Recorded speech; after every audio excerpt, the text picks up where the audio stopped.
uma outra situação de área penal, né? Vamos ouvir então os áudios tanto do árbitro de campo quanto dos VAR. Vamos lá? Tudo certo, tudo legal, feito pra mim. Nada. Tem um braço, a camisa pega o posta pra mim. Pega a 4. Aí, a 4. Aí. Ele solta, sente esse contato solta. e cai. Ok, Flávio, normal, ouvimos, estamos checando. Ok. Solta a velocidade normal pra mim. Normal. Ok. Não é Esse suficiente toque, pra tem derrubar esse ele. contato do braço, mas não é impactante pra ele cair. Não é dessa suficiente forma, pra entendeu? derrubar, Não é suficiente pra derrubar, Concordo tá? com a sua Ele decisão. sente, sim. Tem um contato com a mão na camiseta, mas não é suficiente. pra derrubar. Ó, na minha marca. Ah, guarda, tá, Flávio? tá. Ó, na minha marca aqui, ó. Na minha marca. Tem um possível bloqueio. Muito bem, então a gente analisa, se você puder voltar para mim, Juliano, lá naquela câmera aberta, né? Na câmera aberta, primeiramente, né? A gente vê a construção através, primeiro, do posicionamento do árbitro.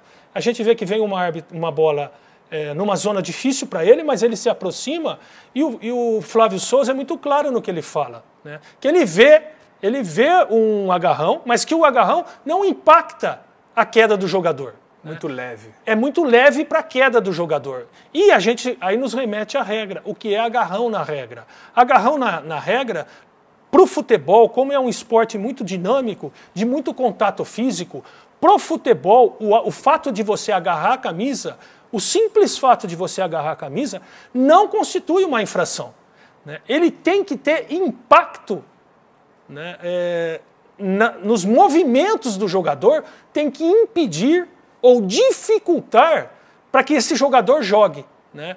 E na nossa visão, corretamente aqui, o Flávio, com bom posicionamento, ele interpreta realmente que essa mão, em princípio, é uma mão que tem potencial para se tornar infração, né? Mas que ela perde peso quando o jogador desiste de acompanhar a jogada e vai ao chão, né? Talvez se ele tivesse seguido na ação e o jogador não soltasse ele, provocaria uma infração, que é a situação de impedir que o jogador jogue, né? Mas realmente não é esse tipo de contato entre jogadores de agarrão que a gente quer sancionar, né? Perfeito.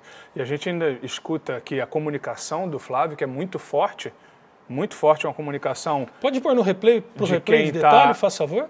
Conectado com a jogada, e ele narra para a cabine os elementos que levaram. Se você parar, né, no momento do agarrão e a gente tirar uma foto, no momento que agarra, faz favor, né, a gente já percebe que é desproporcional a queda do jogador, a maneira como ele vai ao solo, com o movimento do agarrar, né? Ele é absolutamente desproporcional, tá?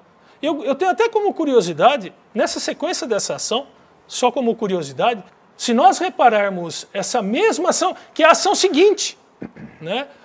O defensor do Grêmio também tem uma ação, na nossa visão, uma ação de jogo, de contato, de busca por espaço. E de zero impacto. E de tentar dificultar o arremate do adversário sem infração. Não é porque eu seguro a camisa, não é porque eu ponho a mão que eu estou cometendo uma infração. A regra é muito clara nesse sentido.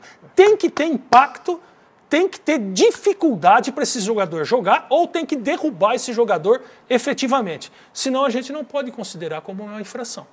Perfeito, Janine. Só para tratar da perspectiva VAR, no lance em questão, o Flávio está muito bem posicionado e narra. Volta lá, faz favor. E narra os elementos que ele entende para não marcação. Ele diz que é um contato mínimo, um contato leve, que ele vê sim um agarrão na camisa mais leve e que não é esse agarrão que gera a queda do jogador.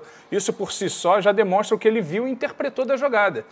A equipe VAR faz a sua interpretação, analisa a imagem junto com a narrativa dele e chega à conclusão de que esse não é um lance para a intervenção VAR e da nossa linha de intervenção. Importante, né, Péricles, que o slow motion nessa jogada a gente perde. Para você entender se esse jogador foi impactado, né, ele não conseguiu jogar, se ele foi derrubado pelo agarrão, nós temos que ver em velocidade normal e numa câmera aberta.